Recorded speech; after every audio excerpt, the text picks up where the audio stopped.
In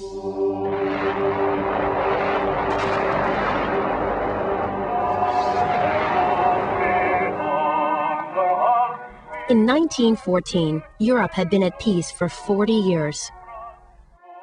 Industrial development had allowed Berlin and other cities to enjoy massive growth.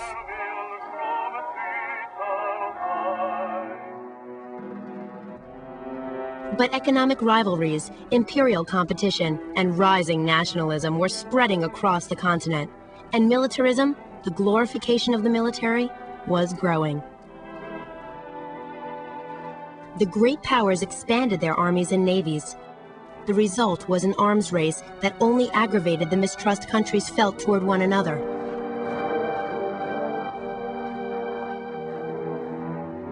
Distrust of each other led the great powers to sign treaties pledging to defend one another if they were ever attacked. These alliances were intended to create powerful combinations that no one would dare attack. Gradually, two huge alliances emerged: the Triple Alliance of Germany, Italy, and Austria-Hungary, and the Triple Entente of France, Russia, and Britain. The growth of these rival alliances increased international tensions even more. How did World War I start? These tensions erupted with the assassination of Archduke Francis Ferdinand of Austria during his visit to Serbia on June 28, 1914. Austria-Hungary declared war on Serbia. Because the alliances were in place, a chain reaction occurred, and the major powers began declaring war on one another. Germany invaded France through neutral Belgium. Because of this action, Britain joined forces with the French against Germany. The Western Front was born. Why was it called the Great War? Newspapers soon began calling it the Great War because it was the largest conflict the world had ever seen. The French mobilized 8.5 million men, the British 9 million, the Russians 12 million, and the Germans 11 million. It lasted for 4 horrible years.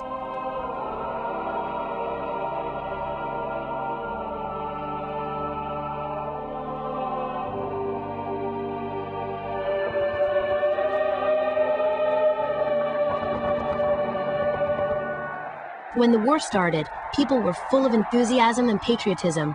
Young men rushed to enlist, and crowds cheered them. But their enthusiasm was short-lived. This was a new kind of war, far deadlier than any fought before.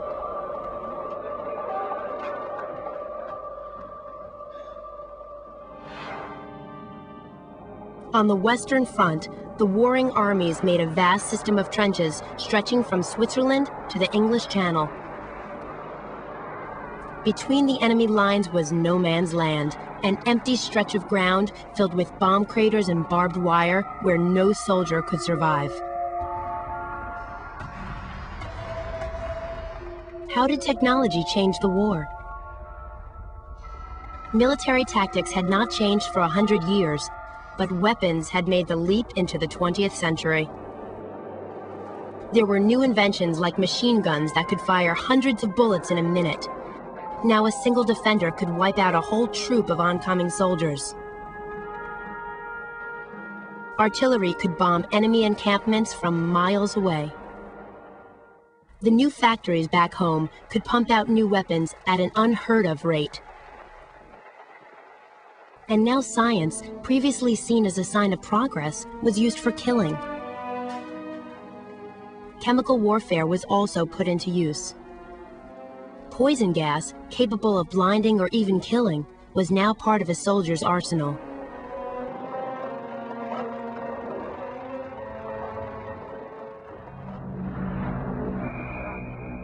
What was life like in the trenches? Soldiers in trenches lived a primitive life. They fought, ate, and slept in the trenches.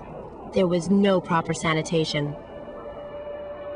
Fear, hunger, thirst, and cold were constants, and death was all around.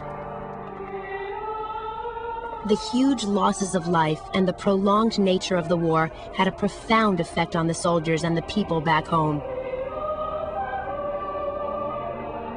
No one had predicted how devastating the war would be, or how it would change the way the world looked at war.